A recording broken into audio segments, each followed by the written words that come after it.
You know that sandwich you had for lunch? Or the rice you might have for dinner? Well, every single bite you take is actually the end of a story that started 12,000 years ago. It's the story of the biggest, most radical change in human history, the moment we stopped chasing our food and actually started growing it. We're talking about the invention of farming. Think about this for a second. For 99% of our time on this planet, humans were nomads. We were always on the move. So, what happened? What incredible idea was so powerful that it convinced us to stop wandering and settle down, laying the groundwork for, well, basically everything we have today? That's the big mystery we're going to unpack. And let's be clear, this wasn't just some small tweak in our lifestyle.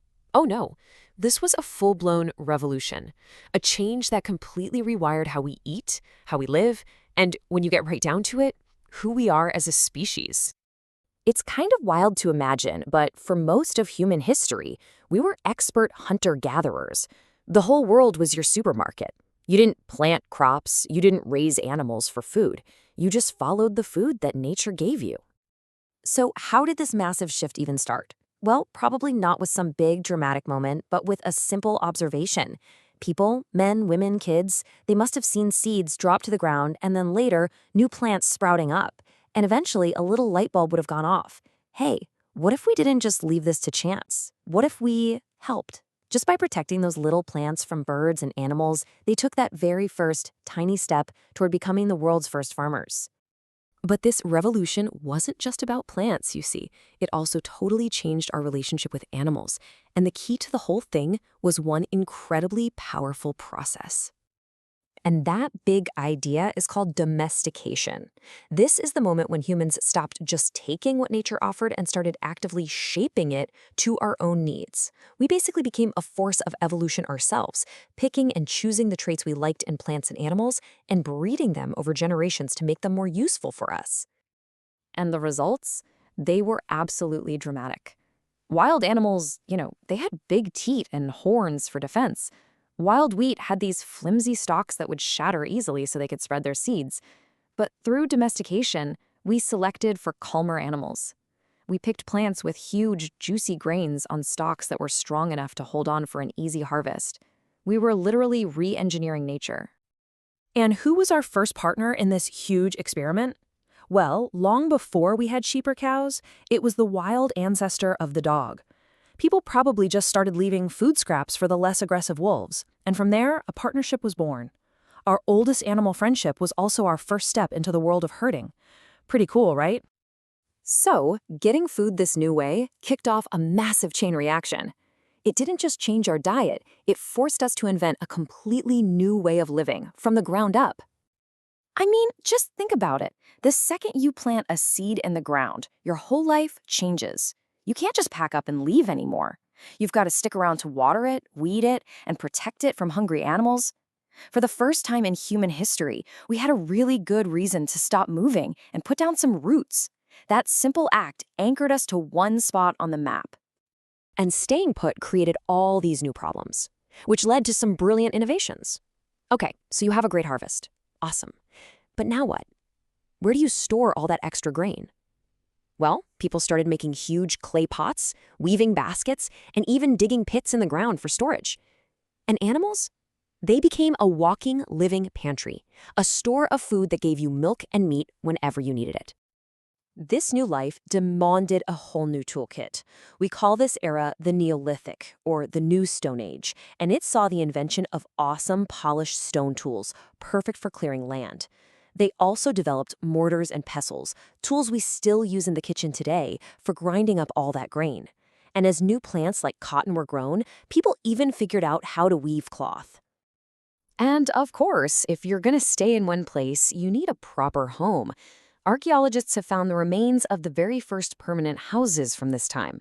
In places like Burzahome in Kashmir, people actually dug houses down into the ground, with steps leading in, probably to stay warm and protected from the cold.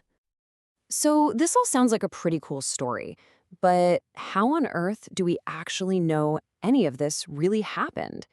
Well, this is where the amazing detective work of archaeology comes in. Let's take a look at the evidence. First things first, let's get our bearings on the timeline. We're not talking about recent history.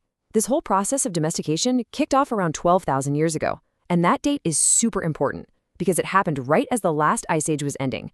The world's climate was getting warmer, more stable, basically creating the perfect conditions for farming to take off. Scientists piece this whole story together from these tiny little clues. A few burnt grains, maybe from a cooking accident 10,000 years ago, can tell us exactly what crops people were growing. Animal bones show that slow shift from hunting wild animals to herding domesticated ones.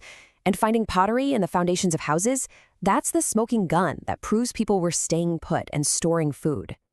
And we find this evidence all over the place. At a site called Mehrgarh in modern-day Pakistan, we find wheat, barley, and the bones of sheep, goats, and cattle. Over in Koldihwa in India, we find some of the earliest evidence for rice. And up in Burzahom, we find wheat, lentils, and the bones of dogs and other livestock. Every site is like a little snapshot of this global food revolution. Let's just zoom in on Mehrgarh for a second, because it's such a perfect example.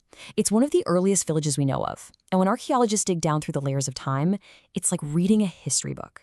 The deepest, oldest layers have the bones of wild animals, like deer, but as they dig up toward the more recent layers, they find more and more bones of domesticated sheep and cattle. You can literally see the transition from hunting to herding right there in the dirt. The finds at Mehrgarh also give us this incredible little peek into their beliefs. In some of the burial sites, a person was buried with goats. Now, the thinking is that these animals were meant to be food for that person in the next world. This suggests that these early farmers were already developing really complex ideas about life and the afterlife. Okay, so why does a 12,000-year-old food revolution matter to us today? Well, because its legacy is quite literally everywhere you look. Check out this timeline. The slow process of domestication starts way back, 12,000 years ago. The first real villages pop up around 8,000 years ago. And from there, it's a direct line to the huge global civilization we live in today. Every city, every country is built on the foundation that those first farmers laid. Seriously, the next time you're at the grocery store, just stop for a second and look around. The wheat for your bread, the rice in that bag, the milk in the carton. Pretty much every single thing you see is a direct descendant of the plants and animals that were first domesticated by our Neolithic ancestors. And in the end, this revolution was about so much more than just food. For the first time ever, humanity had a surplus, more food than we needed to survive day to day. That meant not everybody had to be a farmer. You could have people who specialized, who became potters or builders or leaders. And that specialization is what allowed villages to become cities, and cities to become civilizations. Without it, our world just wouldn't exist. So this revolution gave us civilization, no doubt about it. But it wasn't a perfect trade. It also brought new problems. Diseases spread faster in crowded villages, social inequality started to appear, and the daily grind of farming was often way harder than hunting and gathering. Which leaves us with one final, big question to think about. In choosing to plant roots, what did we lose when we gave up our wings? What part of our ancient, wandering selves did we leave behind for good?